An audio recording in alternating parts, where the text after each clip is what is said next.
আসসালামু আলাইকুম, launch travel with আপনার স্বাগত। সরাসরি সতর্ক থেকে অনেকে কমেন্ট করছে যে ঝালকাঠি রুটের ভিডিও দেওয়ার জন্য। তো রিক্স নিয়ে একটা ভিডিও দেই, কারণ 7:54 বেজে গেছে অলরেডি। 8টা বাজে ছাড়ার কথা, তো আর 6 মিনিট বাকি। দেখা যাক 6 মিনিটে ভিডিও করতে পারি কিনা। টাইম 8টায় বলতেছে, তো দেখে আসছি শর্টকাটের মধ্যে।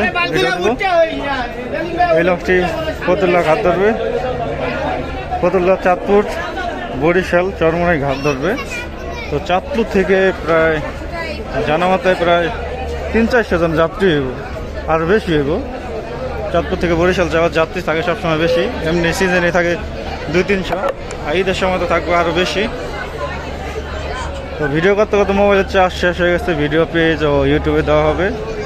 চ্যানেল, আমার একটা পেজ আছে ট্রাভেল উইথ নীরব, পেজটি ফলো দিয়ে রাখবেন।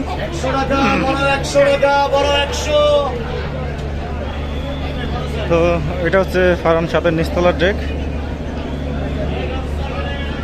পিছন দিকে পুরো হাউসফুল, মালামাল ওঠা হয়েছে কিছু। তো দ্বিতীয় তলে যাবো ডাইরেক্ট, যেহেতু 6 মিনিট বাকি আছে, তাড়াতাড়ি ভিডিও করতে হবে। এটা হচ্ছে দ্বিতীয় তলার ডেক ফারান 7 লঞ্চের।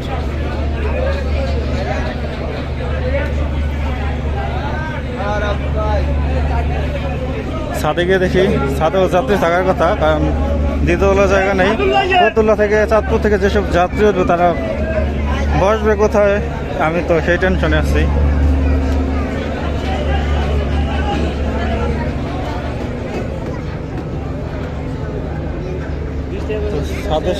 ছাদের সাইজ কম ফারান 7-এর। তো এই ছিল ঝালকাঠি রুটে ফারান 7 লঞ্চে কেমন যাত্রী হলো।